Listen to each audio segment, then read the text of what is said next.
Hi friends, ఈరోజు ఉల్లి పకోడీ చేస్తున్నాను. ఉల్లిగడ్డలను మంచిగా కడుక్కొని ఇందులో వేరే బౌల్లో వేసుకోవాలి. ఇందులో కాస్త ఎల్లిపాయ జీలకర్ర వేసాను. రుచికి సరిపడినంత కారం వేస్తున్నాను. సాల్ట్ వేసాను. ఒక 2-3 స్పూన్ల నువ్వులు వేసాను.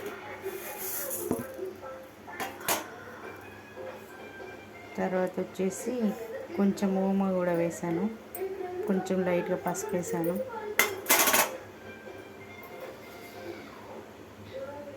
కొంచెం కరివేపాకు కూడా వేసాను. కరివేపాకు వేసి ఇదంతా మొత్తం కలుపుకోవాలండి. ఫస్ట్ ఇలా మొత్తం కలుపుకోవాలి. ఆనియన్స్ మొత్తం అంతా ఉప్పు కారం వేసాక మొత్తం ఇలా కలుపుకోవాలి. శనగపిండి వేసాను. ఆ తర్వాత కొంచెం క్రిస్పీగా రావాలని కొంచెం బియ్యపిండి కూడా వేస్తానండి.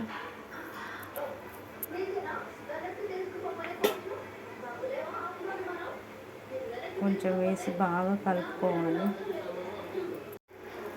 ఇలా కలుపుకోవాలి. కొంచెం లైట్గా వాటర్ వేసుకోవాలి. ఇట్లా బాగా పొడి పొడి ఉంటే మనకి ఇట్లా వేయనీకి కాదు, బాగా పొడి పొడి ఉంటే అందుకే ఇలా ఈ విధంగా కలుపుకోవాలి. కొంచెం లైట్గా వాటర్ వేసి చేసుకోవాలి. ఇలా చేసుకొని ఆయిల్ వేడి చేసుకున్నాక వేస్తాను.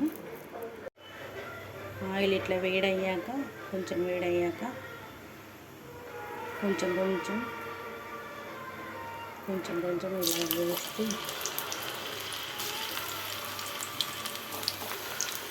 బాగా ఫుల్ పెట్టద్దండి. మంట స్లోనే పెట్టాలి. కొంచెం మీడియంలోనే పెట్టాలి. ఎందుకంటే మాడిపోతే టేస్ట్ బాగుండాలి.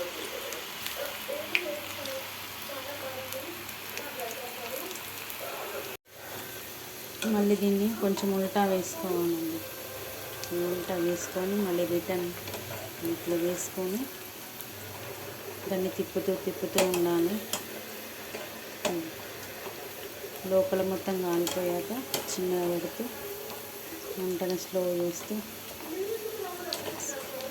బాగా సిమ్లో పెట్టద్దు, బాగా హైలో పెట్టద్దు, మీడియం సైజులో పెట్టాలి.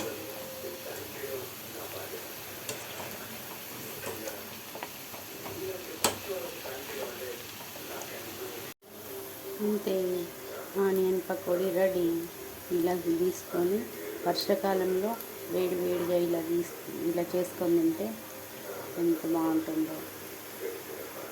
బయట ఫుడ్ కంటే ఇంట్లో ఒక 10 మినిట్స్ టైం కేటాయించినాం అనుకోండి, యమ్మీగా క్రిస్పీగా తినొచ్చండి. Thank you friends. My channel subscribe చేసుకోండి. ప్లీజ్ లైక్ చేయండి, షేర్ చేయండి, కామెంట్ పెట్టండి. Thank you.